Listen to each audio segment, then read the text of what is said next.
All right, thanks for having me. So first off, welcome everybody, thanks for coming. I'll start this by saying I have coached a lot, and this kind of, but everything I'm about to say now is not to say that I know everything, and I'm not going to be coming at you from my soapbox, so to speak. You know, I know this stuff, I teach it at MUN, but sometimes I forget to do it too, and I'm constantly learning myself. So keep that in mind as we go through, and I want this to be as interactive as possible.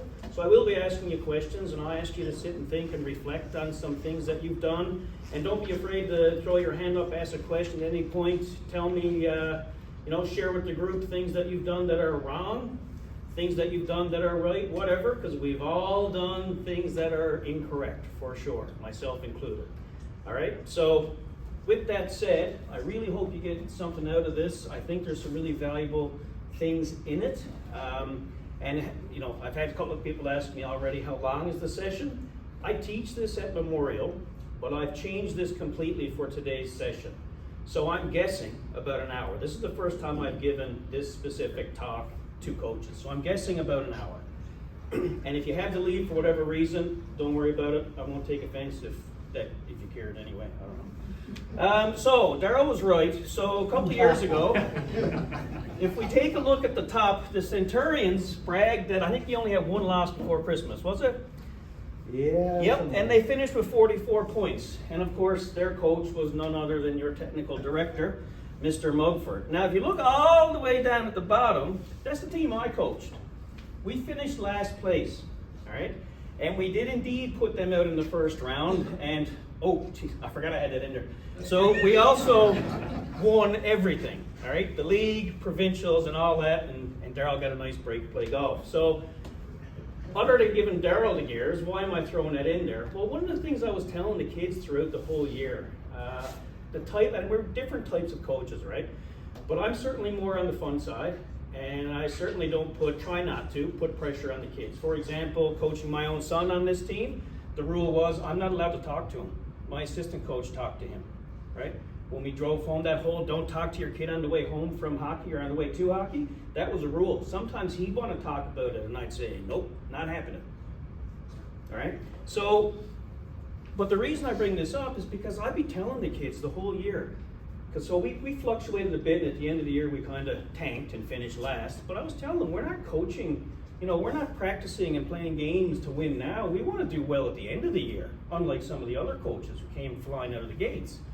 We were really focused on learning and applying those skills. And luckily for me, it worked out, so I looked like I was a really smart coach, and I could give the gears to Darryl every time I'm around him.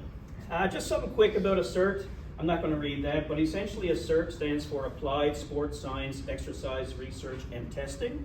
So myself and Greg Piercy, who's not on this picture, he wasn't around, but he was on this. He was a coach here too. He's a prof at MUN. This is Dwayne Button, another prof at MUN. Three of us were all neurophysiologists, but we're all exercise scientists as well. And so we do the testing out of the HPP camp, and we've got some students presenting research, all that kind of stuff. But we give talks, we do testing, and so just keep us in mind if you ever you want to have some team builders where you want to do some on-ice testing or talk to your teams about certain topics, whatever. If it comes to sports science, we can do something. Now, why this session matters. Coaches talk more than ever. I think that's generally true. A lot of coaches talk a lot. Players think less than ever. You look at the World Juniors and you look at all the Facebook posts and all the media around that, and we've got really skilled players, but they don't know how to play. Right? They're not thinking enough. The IQ is not there. And I don't know if that's a fact or not, but it's certainly something to think about in terms of getting your players to think. And that's a theme that's going to come through, I hope, is that this is not just about coaching, it's about helping them think. Performance does not equal learning. There's a couple of nice slides on that. I'll explain as we go. Feedback can help or hurt, depending on how it's given. How you speak to your players matters. And I just don't mean the tone. You think you might be being very helpful with lots of feedback, but as you'll see, that's probably not a good thing. And so what we want to keep in mind throughout the presentation is, are we building an independent players or dependent ones? And think about that. What do you think that means? Someone be the first to blurt it out. What do you think that means? Are we building, when it comes to feedback, are we building independent or dependent players? You want a player to be able to play on his own without being told what to do. Yeah, exactly. You should get to a point where you don't need to be telling your players everything. Right? One of the things I'll mention is that when you're giving a lot of feedback during a game is the test. All right? Feedback during a game, as you'll see, not the best time to give it, a lot of it. Right? And that's not to say never, but a lot of feedback during a game doesn't make sense. You give the feedback, you coach during practices. So I'll just go through these quickly. So today's goals, to figure the difference between learning and practice and games. This is a big one. This is a big one that a lot of people don't really think about. Use feedback intentionally. The frequency, timing, and type we're going to talk about. Extremely important for helping your players learn. The type of cueing, the type of feedback, external versus internal. We've got a little activity for that one to get you thinking. You don't need constant instruction with practices. View mistakes as information, not failure. And reflect on your personal coaching habits. So there's going to be some of that throughout, and certainly at the end. And I've got a handout for you to take kind of that summarizes the major points here, is thinking about reflecting on how you coach. And I've got a little assignment for you, if you will, for this week or soon anyway, to try and, what are some habits you have? Just 3 simple questions that I'll ask you to address this week to get you thinking about it. So, first off, what is learning? Like, what is skill learning? And I love this. This next one I love. Who's ever heard the saying, this saying, practice doesn't make perfect, perfect practice makes perfect? Who's heard that before? Only a few people, really? Well, do you know who that is? Yes, you do. It's Vince Lombardi, right? So my coach used to say that to me in, fast pitch softball, but practice doesn't make perfect, perfect practice makes perfect. I'm here to tell you that there is nothing further from the truth. A perfect practice means if everything looks peachy keen and everything looks smooth and the parents are going, geez, he really got them going. That's a great practice. Well, I'm here to tell you that you're doing it wrong, right? I said I wasn't going to be preachy, but this part I will. If your practice looks super smooth, they're not learning. You have to make mistakes to learn. That's how you learn, right? So, we talk about this then. So one of the big things, when you give feedback during a practice, and you see the kid or the player, whatever, I should also say that some of this depends on the age, but just to get you thinking about it generally, right? All the things we'll talk about. So when you give feedback during a practice, skating, shooting, whatever, and they get better, you say, okay, they got it. That's not learning. And that's where we can get tripped up as coaches by thinking, oh, they got it because I gave them the feedback, we did it enough, now they got it. Not true. That's what makes a practice look really good and their skill look really good during practice. But in terms of learning, what we actually look at when we do research on this is that you got to wait for a day or 2 days and then have them do it again. If they do it correctly, then they have learned. That's what learning is. So it's more of a persistent change in their performance. So the big thing here is, you see them do it well in practice, don't say, okay, next practice we're going to do a different drill. You might want to go back to that drill and see if they still got it.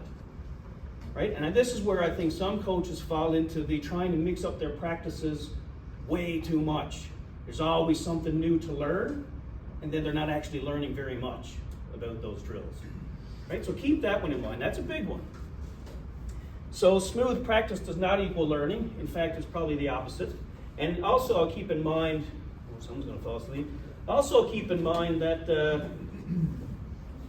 parents, right, our favorite people when they're trying to give us feedback on how we coach, you got to be thinking about too, maybe explain to the parents about what practice looks like. Because I think parents always expect the practice to look like it flows really well.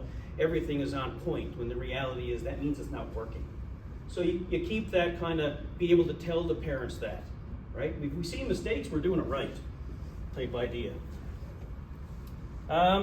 So what is learning? It's a relatively permanent change in skill. It's revealed through retention and transfer. That just means that if you do it again a couple of days later, they're still good at it. And that's where it really comes out. Really good performance in practice doesn't translate to a game if they haven't actually learned it. Right? So does this make sense? Right? You're doing really well in practice. If it doesn't transfer to the next practice, it won't transfer to the game. Whatever drill you're thinking of. Maybe it's a dump and chase, a breakout, a 2-on-1, whatever. Skating, shooting. It applies to all of those. So that's kind of what learning is. So keep that in mind. A really good performance in practice does not necessarily mean they learn. That's the take home there. Right? So types of feedback and the coach's role. So there's a couple of types of feedback. The first is intrinsic. So the kid gets this, right? So the kid is skating around, they hear things, they see things, they feel how they move, right? They'll learn on their own eventually if you let them, right? But then there's also the type of feedback that we give. There's a couple of main types. Knowledge of results and knowledge of performance. And so quickly, what that looks like is knowledge of results is just, you missed the net. You're right or wrong, right? You missed the net, player got around you. Well, no shit, right? So that's just right or wrong. So telling a kid what they did right or wrong, do you think that that makes much sense anyway? No, the vast majority of them already know, right? Certainly as they get a bit older. So telling them what they did wrong doesn't make a whole lot of sense. Knowledge of performance is more detailed. It gives them feedback on how they moved, for example. So instead of saying, oh, you missed the net, you could be talking about how they released the puck, or how they shot, or they were on one leg when they shot, and they're off balance. There's a big difference. Knowledge of results versus knowledge of performance. How did they actually perform it? Right? So you know where I'm going with this. You can't see this very well. But if you look at, so there's verbal knowledge of performance versus verbal encouragement. If there's one thing I will say I'm really good at, I'm a very good cheerleader type coach. So verbal encouragement will improve performance, right? And it will be maintained. There will be some learning simply because you're making it more enjoyable for the kid. That actually is a big part of it as well. But when you have knowledge of performance, it is superior.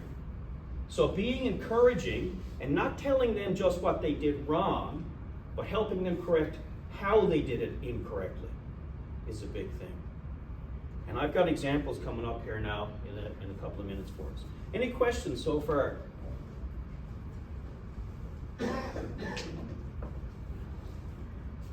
All right. How to apply this knowledge of performance business. I'm going to show you a little video clip. This is from, this is a university player from Ontario Tech that we tested way back, where's my mouse, in 2010. So I'm just asking you to watch how she skates. And if you were to give her feedback, what would you say?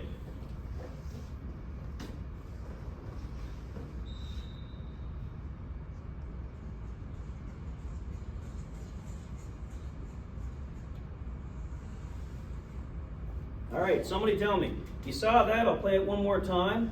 If you were to give her feedback on her skating, what might you say?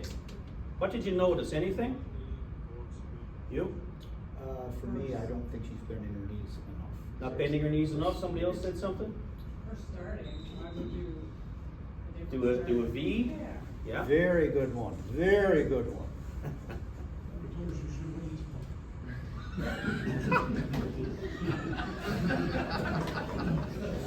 So not bending her knees enough, right?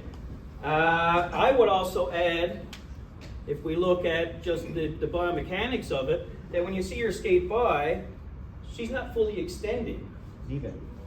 That's what you meant, was it? Well, you should say extend, because it's not anyway. So knee extension, right? So you notice these things, but what I'm about to show you now in a moment is saying things like extend your knee is not the best way to tell them how to get better. I'm going to through that in a minute. Well, actually, what do you think would be a better way? So you guys tell me. Instead of saying extend your knee better, so you push back further, what could you say to get to the individual? Yeah? Keep your foot on the ice as long as possible. Keep your foot on the ice as long as possible. Yeah? Not a bad one. That was like an in-between one. You'd be faster if you allowed your legs to go further. That's true. So these are both true. But again, these are talking about the person's body. Right? There's a way to go about this that's pretty simple, actually, when we think about it, that is actually far superior in how to give feedback. Anybody else? I always pose the question, would you like to learn how to skate better? Would you like to develop your shot? I always pose the question to see if every person. Okay, so that's an excellent point in terms of asking questions, getting the athlete to think. Absolutely is a great way to coach. But what specifically could we say about knee extension without saying knee extension? Matthew was pretty close. What if you said something like, push the ice back as hard as you can? So there's something in internal, what we're talking about now are internal versus external cues. An internal cue is their body segment. External cues are far, far superior. They don't focus on the body. And we all tend to focus on the body, I think it's fair to say, for the most part. I know I did too when I was helping kids learn how to skate. All right? So instead of saying extend the knee, get them to think, push the ice back.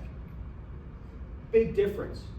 And one thing I'll tell you is that although there's always an exception, that the stuff I'm talking about now, like, there's no debate. It's science. This has been shown. This is the best way to give feedback. Right? So this isn't really a suggestion. I'm telling you, this is the best way. So, and I got a bunch of examples coming up.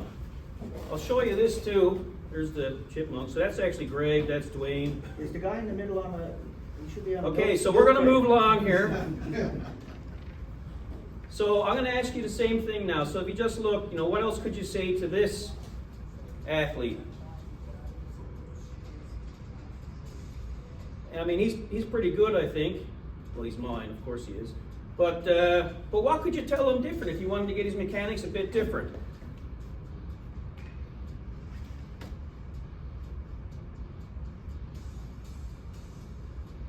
Any ideas? Stick with the ice. Okay, so yeah, have your stick down on the ice. That's an external cue, yeah. His body like keeps going at the side. So what would you say to fix it? Get your knee, try to get your knee pointing straight where you want to go. So, but then you're saying body segment, right? Yeah. So what's a better way? So this is really getting you to try to think about how we give the external cues. And I don't have all the answers, right, to all these things. I had to think about a lot of these too, like that one.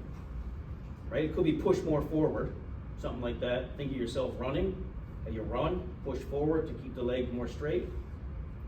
Right? It could be something like he's bent over, like really good hip flexion, but some kids are more upright. You could say, well, put your lean over the puck. Look at the ice, something like that, to get them started for acceleration. This one I really like. So this is actually Quinn Norman.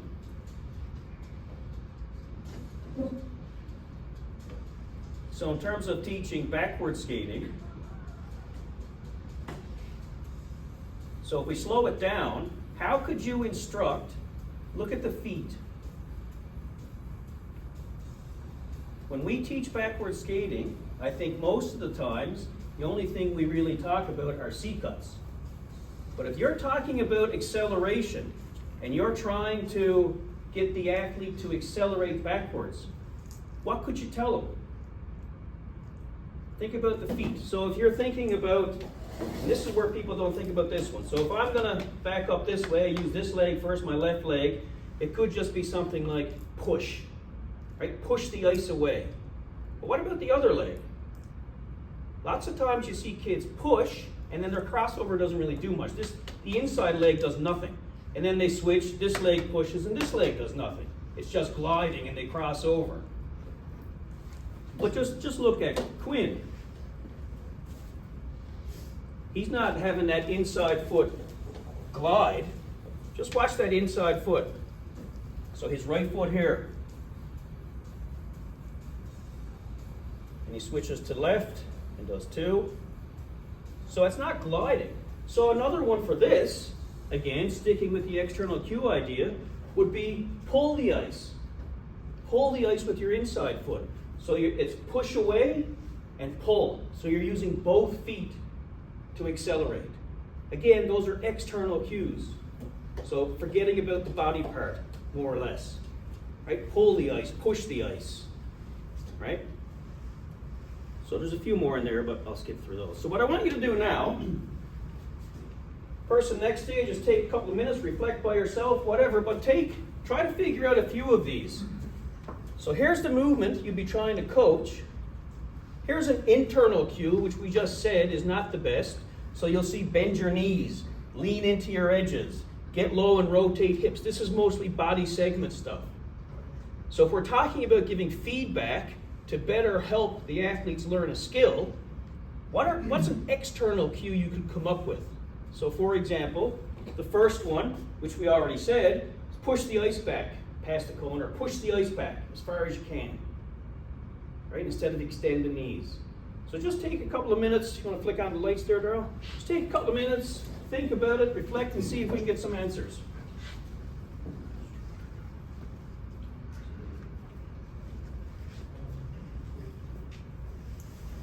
And some of these are really basic too, right?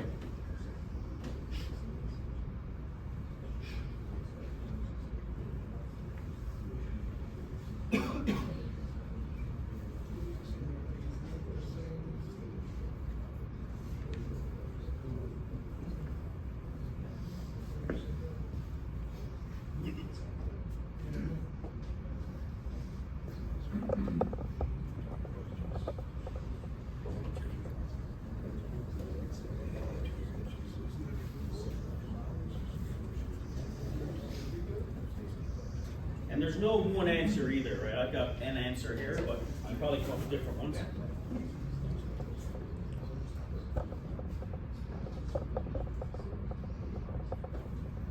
We'll go right to the class genius first. Bucky, you got a good one for the first one or what? So stride, power, and length. Instead of fully extend your leg, what could you say? You could use that again. Yeah, absolutely. Anything else anybody can think of? And I can't even remember what I got come underneath it. Anything else?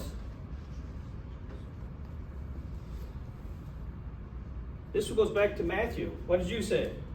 I said basically keep your skate as you're pushing on the ice as long as you can. Yeah, so keep your skate in contact with the ice longer, right? So something like that, which is similar to this answer, if I can get it, right? Leave a long stretch in the ice or push more ice, right? That's if they got a choppy stride. I've seen lots of that. I'm sure you have too, choppy strides. So keep your skate in contact with the ice longer. Perfect. What about the next one? It's edge control turns. Instead of lean into your edges, which is actually not a terrible one, what could be a better way to say it? So if you're talking about a turn, Trust your edges. trust your edges is kind of similar to that one. Anything else? Just cut right in the edge, focus on cutting that one edge of the ice. So cut the ice, like dig into the ice is certainly something you could do as well. Yeah. What else? If we're making a turn like that, we often talk about it in terms of backward skating. But what about something, it's decided not to work, something as simple as, yeah, make a C cut, right? It's a turn. Dig your skate in, cut the ice, make a C. Right, because it's a turn. What about stopping on both sides? So you say, get low, bend your hips, which is all correct. But if you're teaching a kid initially how to do this, and you're saying that to them, they probably know what their hips are, right? So what could we say instead? What are we really trying to get them to do? Make snow. Make snow, right? Make snow. Exactly. I don't know what's going on with this now. Spray snow towards the boards. Right? So you're giving them a goal, and then they're going to try to do that whatever way they can. They will learn. And you can make adjustments as you go. Next one, puck protection. Keep your body between the puck and the defender. Right? So again, we're talking about body. So what could you say instead?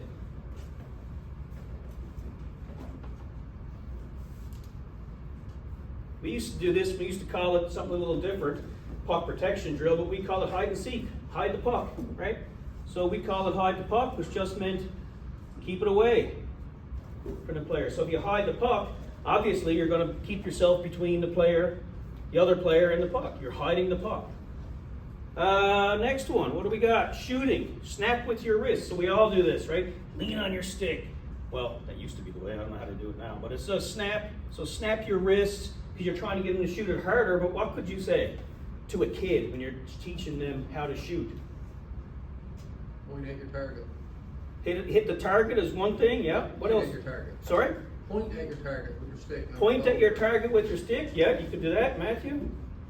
That was your answer, yeah. What else? You're trying to get them to shoot really hard. And stick. Use your muscles. Puck through boards. Sorry? Puck through boards. Exactly. Put the puck through the boards. Make that thing whistle. Right? Those type things. So these are all cues for kids to, it's the same idea, but if you're teaching them how to do it, they'll remember that versus snap your wrist. What the hell does snap your wrist even mean? I'm not even sure. God knows I said it. I don't even know what that means, so. All right. I almost skipped one. All right. Shooting release, pull the puck. I'm not sure. I messed that one up, actually. Defensive gap control, right? Stay square, your feet, whatever. Remove some of the ice. Take their space, as opposed to talking about keeping their shoulders aligned all the time and hips and that kind of stuff, which is also important, but erase the middle lane. Erase that middle ice, right, to close the gap. So you hear coaches all the time saying close the gap. But again, if you ask some kids, especially if you're trying to teach them that at a U11, even a U13 level, and you're telling them to close the gap, if you actually ask them, some of them, what does close the gap mean? They'll be like, I'm not sure. Guaranteed. Right? So the terminology we use for the younger kids is not the same as what's going to be effective for the older kids either. Which one? How do you stick between you and Keep the stick between a stick length. the stick length is good after the That's a good one too, yeah. That's something you got in your hands visible. Yeah, exactly. Yeah. So that's not a bad one either. As opposed to close the gap, keep the stick length away. Yeah. So these are all, so hopefully you're getting the idea here, right? So external cues. How can you think about what you're saying to make it so that the kid's going to understand you a little better? Another big one.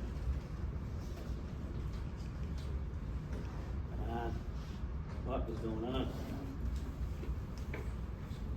Give me a second.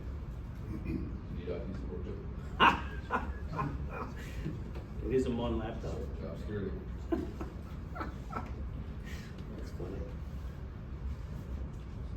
There we go. The other one is feedback timing. If I just say feedback timing, what do you think I mean? Tell me what I'm talking about when I say feedback timing. How quickly you give the feedback. How quickly you give the feedback, and what are your thoughts on feedback timing? Before I show you anything. I don't know what kind of feedback it's gonna be, I think. Okay, well give me some examples then. Well, I don't know, if a player does something well, tell him as soon as he comes off the ice might not be a bad thing. Okay? Positive feedback in terms of encouragement, always welcome. Right? You never get too much of that. Sorry? You need a little bit of a pause before you try and give anything for constructive. So they come off the ice, let them sit for a minute to collect your breath, then try to talk to them. Okay, so this is in a game situation, right? So certainly not right away, as you'll see, because then why not right away if they do something wrong? They're already frustrated with that. They're already pissed off and frustrated, exactly. Everything you say is bouncing off their head. They're not hearing a friggin' word you're saying anyway. Right? It's emotional. And the other thing is, do you think they often know what they did wrong? A lot of times they do, right? So, when it comes to feedback timing, you're right, a delay is best. Again, I don't know if you can see this so well, but when you look at, no, it's fine. I'll just do this with my hand. There's two lines here, right? There's one that says, this is, the higher the number, the worse they're doing. So when it's up here, it means bad, lots of mistakes. All right? When you give a delay of 0, meaning they do a rep, this could be practice. They do a rep, you tell them right away what they did wrong. They get better. Absolutely. Right? If you delay it, maybe let them do a couple of reps, before you tell them, 2, 3 reps, for example. You delay it, they'll get better. And what did we say about retention? So this is all during practice. Whether you delay 0 or delay 2 times, 2 reps, they get better and they're about the same at the end of practice. But we don't care about an individual practice and how they're performing. We care about whether or not it sticks. So when you look at them then 24 hours later and you have them do the same thing, the 0 feedback group, way more mistakes again. In fact, it can be more mistakes than they started with. So by giving them lots of feedback, immediate feedback, you think you're doing the right thing. I mean, intuitively that kind of makes sense, right? Not only are you not helping them improve, you could actually be making them worse. This is where delay is important. So can anybody give me an idea of why a delay would be important? Because unlike a game situation, which you are right, where the emotions are high, they're not hearing you, what about a practice? Why is delaying for a couple of reps, a few minutes, at the end of the drill? Kind of depends on the players. Sorry? You're giving them a chance to try and correct themselves. You're giving them a chance to try and correct it themselves. Remember, they got all this intrinsic feedback as well. And what we didn't talk about at the beginning is one thing you want to have when you're trying to demonstrate a drill. I remember when I was coaching U11 House League, whenever we had skating drills, I made sure that Henry Windsor, who was on a different team, was on the ice so I could get him to demonstrate, because I couldn't do it, right? Some of the stuff we were doing. So having a good demonstration, they see how it's supposed to be done, is very important. Because then, when they do it, they know what it looks like. They know what they're supposed to do. So that if they do it wrong, they know it's wrong. Give them the opportunity to self-correct. All that intrinsic feedback, they're processing. Their brain is making all the corrections without you saying a word. So the delay in feedback is really important. So just anybody willing to share in terms of who here thinks, now that we're talking about this stuff, that they might be giving too much feedback or have in the past? I know I have. Right?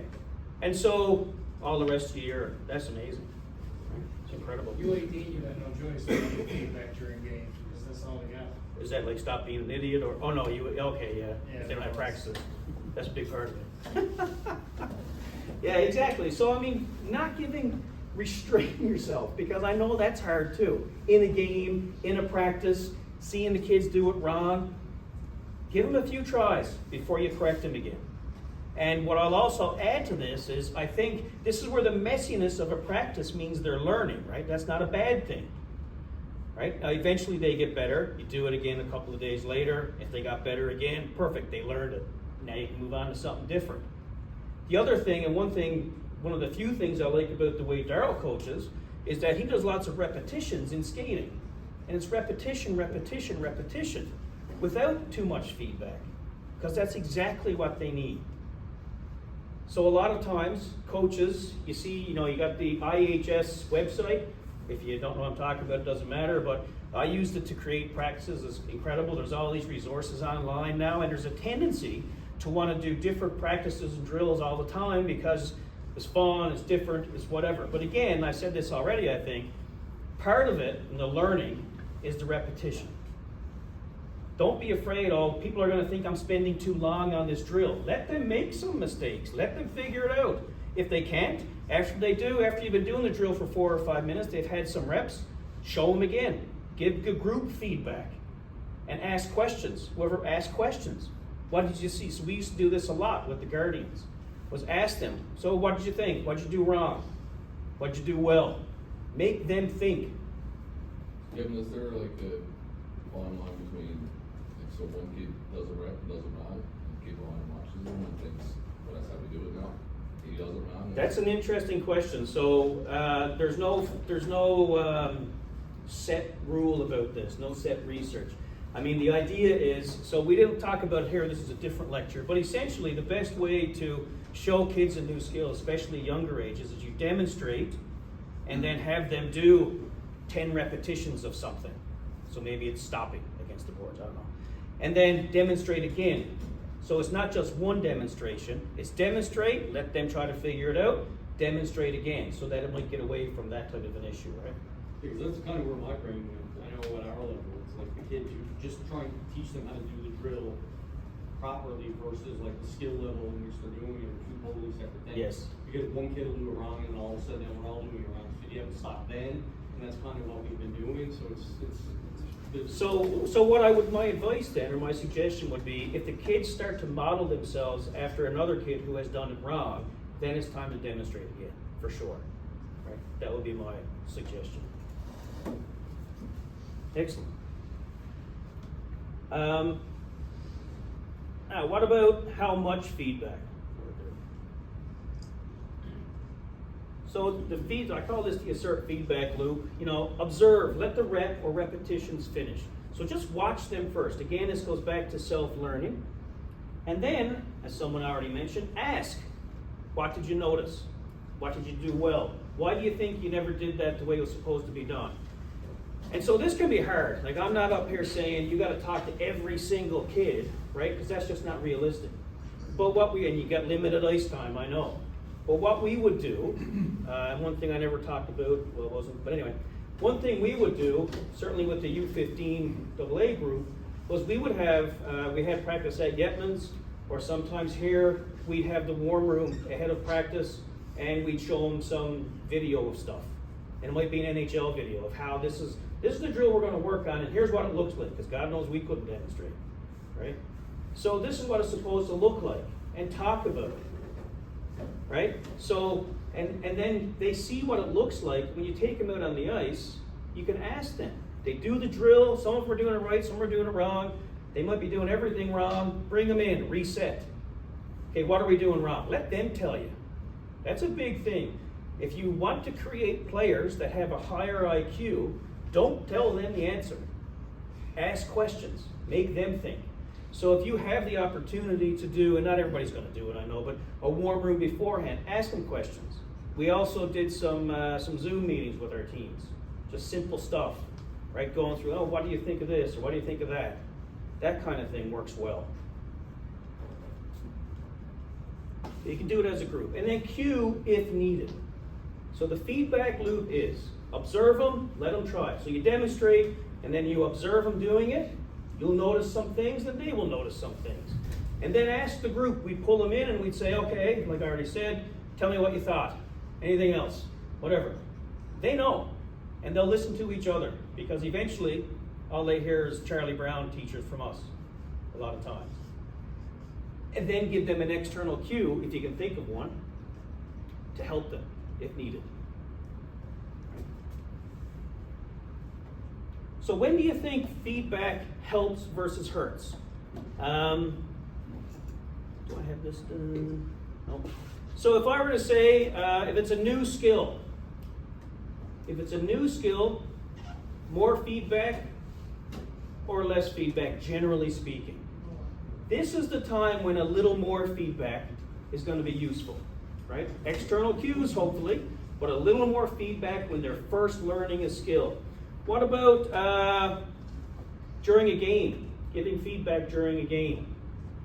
Generally speaking, that's a no-no. I think I already said it, right? So if a player comes in and you want to correct something they did on the ice, all I can say is usually that's not a good idea. But it depends on the player too. There's some players that I coach that I'm not talking to that kid during the game. No matter if you wait a period or 2 periods, they're not coming down. And there's other kids who will look for it. But you don't want to give too much feedback during a game. That much I can say. Because again, the game is the test. The game is the test. Let them play. Right? And just about everybody, if you wanted to get really technical with it, just about everybody's games are recorded now by someone. Right? So we actually use some video clips that we had parents take and showed the kids stuff. And I'm not a crazy coach about trying to win everything. Right? It wasn't like I had the kids studying hockey and all this stuff, but it was just trying to teach them about the game. Right? Was what was the goal? To show them some video clips. Right? Coach, what about coaches that yell from the bench So constantly? I'm getting to that there, Mr. Mugford. Good call. After after mistakes, after they make a mistake, be it in practice or a game, are you going to give immediate feedback? No. Delay. Let them figure it out. What about on the bench minimum, as you'll see? So too much feedback, and this is the big thing, too much feedback creates something called the guidance problem. And essentially, this is what it is. The guidance problem is, it improves, if you give a lot of feedback, if you don't have a delay, all that kind of stuff, it improves practice performance, but it does not help with learning. Not to the same extent as if you delayed or reduced the amount of feedback. And in hockey, what does that look like?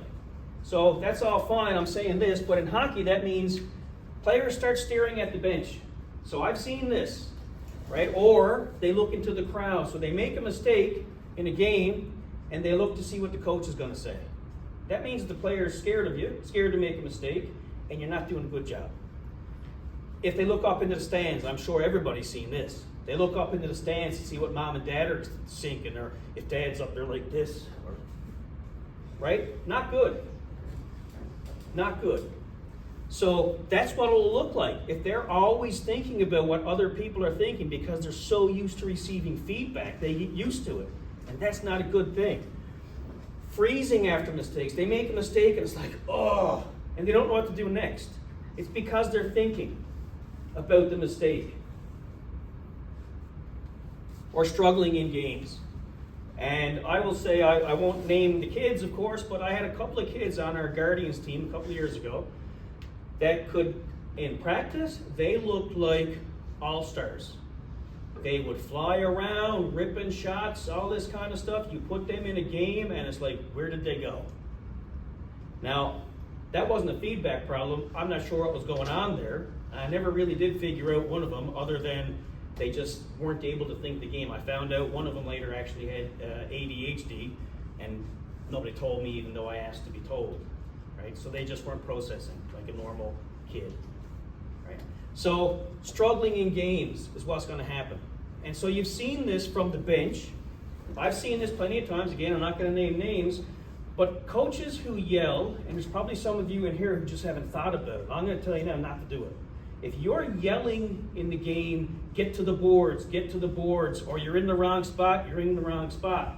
That kind of thing. You think you're helping, you think you're coaching, the parents are saying, oh yeah, coach got him, don't worry about it, coach got him. Number one, they probably can't hear you. And number two, they're not learning. They're going to be always waiting to hear, well, where does the coach think I should be? It's a dependency problem. They become dependent on you to tell them where to go. Right? So, doing that, allowing them to make mistakes, giving them the feedback after the game. You know, how was your positional play? Do you remember where you were when you were on the power play? What did we talk about in practice? You tell me. Show me on this diagram. You probably all got the coaching boards. Get a kid to show you. Show me what you're supposed to do. Do you remember? You know, don't be like, show what you're supposed to do, because you screwed that up. Right? It's partially delivered too. So, if we were to summarize everything so far, and I only got a little bit left, so we're good on time. Less feedback is better. Delay beats immediate correction. External focus beats internal. I should also say, I was really hammering down on internal. Internal feedback is still useful. External is better. Questions beat commands. You want to get them thinking and learn the game, develop their IQ, ask questions, and practice performance lies. Really good practices, even though the parents might like it, think you're an awesome coach. If they're not making mistakes, they're not learning. That's like the video games these days. I mean, most of us grew up playing probably Mario Brothers or something, where you had 3 lives. If you died, that was it. So you learned where to improve, where to make changes, because there was none of this stuff like Earl and them are playing now, where it's like unlimited lives, where they keep going forever. We learn from our mistakes. So allowing mistakes really helps us learn. All right. Think. So we're getting to the last couple of sections now. Any questions or comments? I hope I'm not firing too much at you or not repeating myself too much, but these are nice ChatGPT generated images too, by the way. It's Not bad. Anyway. Bench feedback during a game. We already said this one. Right after a shift, don't do it. High emotion, low learning capacity. You know, it's like trying to help your kid with physics. When they get pissed off, it's no good trying to keep showing them. So you get a tutor and you bring them down there today from 11 to 1 and pay $60 for 2 hours. Whatever works. The best bench feedback, emotional regulation is a big one. So when a lot of the feedback I gave on the bench, I didn't talk a lot on the bench. In fact, with the Guardians, we kicked one of the coaches off the bench. And he was our videographer because he was yelling too much. He was too intense. Right? That was Dwayne. So we kicked Dwayne off the bench. So we couldn't control his emotions, but we weren't worried about him. But I had a player on my team who was always in the penalty box, and it was more about the feedback and just trying to get him to calm down, relax, sit down, take a breather, whatever. All right? If you're gonna give feedback on the bench, make it quick, make it one cue. Don't go into a big explanation about what they did wrong and how they can do it better. If anything, you've got a kid where you can give feedback. You've got a kid that you know you can talk to them and they want to hear from you. Ask them what they did wrong and then give them a cue of what they could do right. But you shouldn't be giving much feedback during a game. As much as we want to as coaches, let them play, let them learn. Talk about it afterwards. Talk about it in between the periods. Right? Put a list. Darryl always likes these lists. There's 3 things we're going to focus on, right, before this game. Do that. In between the periods when they're cleaning the ice, if you have that, all right, someone tell me 2 things we're doing well, 2 things we need to do better. Something like that. You don't need to harp on them. They know. No sense yelling at them.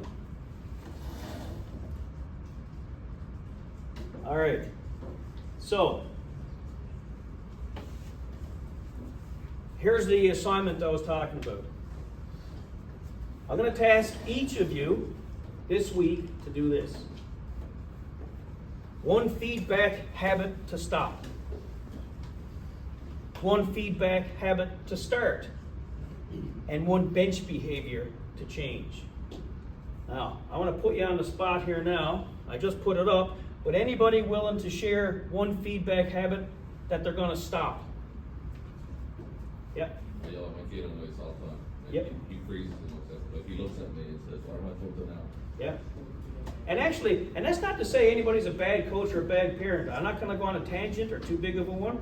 But when you're watching your own kid in particular, but your players, there's a neuroscience behind why we get so invested and get so crazy, right? It's because the neurons in our brain, the same ones that they have switched on, ours switch on as well. So it's like we're playing. So that's where the intensity comes from. So you got to try and rein that in. Yes, thank you. Anybody else? 1 habit you're going to try to stop this week. Worrying about the outcome of the game and put more emphasis on the improvement in children. Yes. Less about the outcome of the game. So I mean, the reality is, if your kids are developing, they're getting better, and they're having fun, that's all that really matters. I'm not here trying to tell you how to coach. I'm trying to give you another tool for your toolbox to coach better. Which, you know, I don't do all this either. But yes, focus on the fun aspects. What about 1 feedback habit to start? Definitely start doing the internal Internal versus cues versus external. external cues. Yeah, I'm willing to bet that most people here, myself included, focus mainly on internal cues. So you don't got to try and think about for this week, if that's something you want to change, don't think about, think about the drills you're going to do, pick one of them, and pick an external cue for that drill. You don't got to do all external cues. Think about 1 that you can do. Right? Anything else? Anybody else that they're going to start when it comes to feedback? Condensing or simplifying? Simplifying in terms in how you mean? Like, we tend to over-talk when to the point where I feel like you lost the point 1 by the time you're at point 3 when you're trying to, Yeah. like, you have a ton of things that you do wrong, you're trying to help, but over-talking too. Over-talking, we started the presentation with that, right? Is we tend, and this is focusing on feedback for the players, but we tend to give too much feedback when we do. Or when we give feedback, maybe we don't give it frequently, but when we give it, we talk too much. quick, short cues. And a bench behavior someone's willing to change. Bungie? Just kidding. I do have a question though. Yeah, sure. Across all levels, what's the way to get a kid changed on place? Whatever you all have. If you figure out the answer to that, will you let me know? So I can't do one. Yeah. How about this, Bungay, how about this? Go to the kid, say, listen, it was a little long, what do you think about the shift? Gives you the answer. Do it again, gives you the answer. Then explain to him, the next time you don't listen or you don't come off when you're supposed to, I'm gonna sit you a shift. I got no problem, guys, as a TD to back you from the parents. The only way you, and I don't know if this is the science behind it, the only way you can really fix a kid's ice time or correct them, you know, in game, is take away their ice. Now, I don't know if that's the science behind it, but it does work. So one of the things we started our kid team this year, I do that with the third was, you get 3 minutes and 20 seconds in a 10-minute period. If you wanna stay with 3 minutes, that's your ice time. Right. Don't ask for any more shoes. Or our kids get down the weekend off, like, if you're third in the bench, you're third on the ice. Yeah. You know, start with the answer you'll think, so you always want to last off, you're last off. Well, now that I think about it, I mean, there's, in terms of asking questions, kind of getting at Darrell was, I remember when my son was playing, started playing U11A hockey after the previous year playing house league and stuff, I mean, nobody passes the puck, right?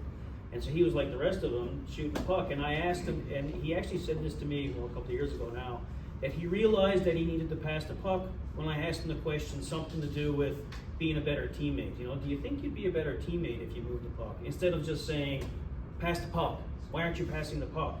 I put a question on him, and he tells me now that that's what changed him. And then I go get him to shoot, but you know, whatever. So, what's that? Way to go. Yeah, well. That was my first. So there's that. So I'll finish off with a couple of slides. We're pretty much done now, but so some of the things you might say, I got 3 of these slides. So you might think if I don't tell them, they won't learn. Hopefully now you know that that's not the case. They're gonna learn anyway. And if you are gonna tell them, how you tell them matters. External cues, right? Whenever possible. Don't give them too much feedback. Have a delay before you give feedback. Don't give them feedback when they mess up after a shift. It's not going to work for the vast majority of kids. So, what do I have here? No, learning is not information transfer. That's right. So when you're telling the kid what they're supposed to do, just telling them is not going to make them be better. It's them doing it. Yep.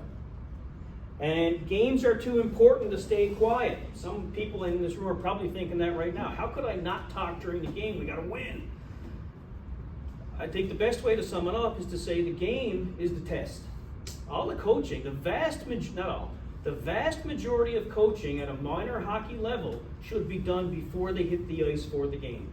The game is their time to go out and perform, show you what they learned, and have fun, hopefully. Right? A little bit of feedback, sure, but that's not the time to be teaching them everything. That was when you had to practice last week. Right? Let them go out and play. Is what my recommendation would be. Coaching the game does not equal teaching the skill. Right?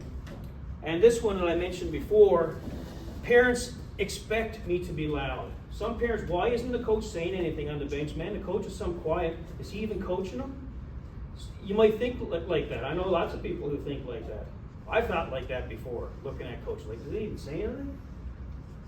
If you're not afraid, but if you think that that's a concern, or even to yourself, when it comes back to if I don't tell them, they won't know, let your parents know, right? If you're worried about parents saying it, or if anybody says anything to you, it's very simply, you know, they equate being loud and yelling from the bench as always a good coach.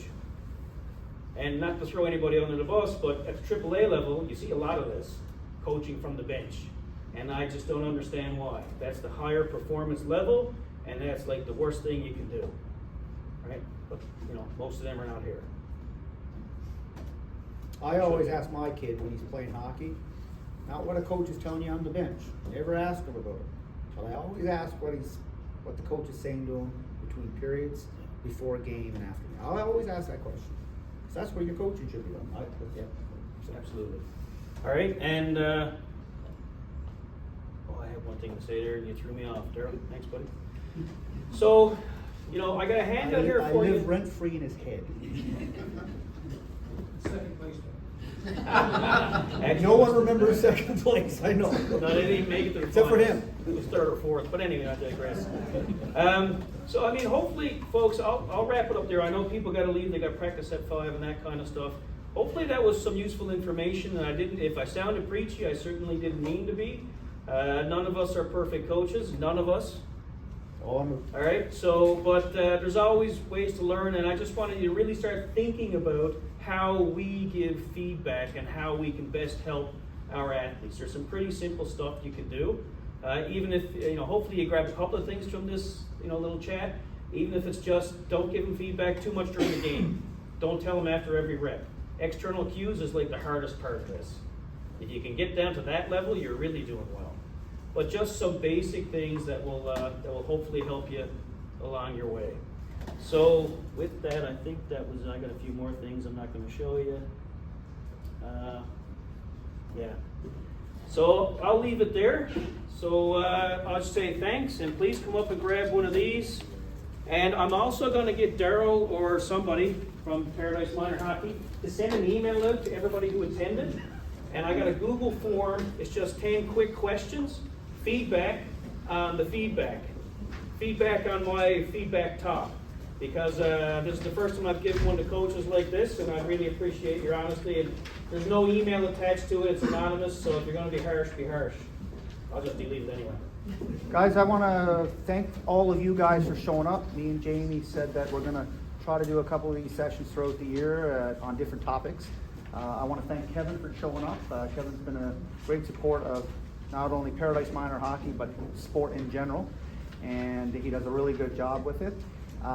Remember to learn off of each other. That's the biggest learning lesson with coaches. Everything that I teach in hockey, I've learned from another coach. I take a little bit from this coach, a little bit from that coach. It goes a long way. The coach's site, the coach's confidence. That's the best tool in minor hockey. It's all NHL, D1, university coaches talking, but the Paradise Breakout Plan that I showed everyone comes from the coach's site, the university breakout plan. So you can use that tool very well. I was on the Hockey NL site last night and went into the coach's site just to have a look around, and they've got Hockey Canada's drills up there as well. There's lots of places to find drills, but you learn from each other more than you learn from anybody else. So take time to learn from each other, and I think you guys are going to have a really good year. If you have any questions for me and Jamie, if there's any help that you need, if there's a topic that you want to do, I think we've talked about possibly getting some ice over the next few weeks to see if we can run another on-ice session. If there's a topic that you want brought onto that on-ice or something you want to learn, we'll be there to help you as well. Other than that, I want to thank Kevin for showing up, all right? Jamie, anything? Guys, thank you very much for showing up. Remember, coaches are more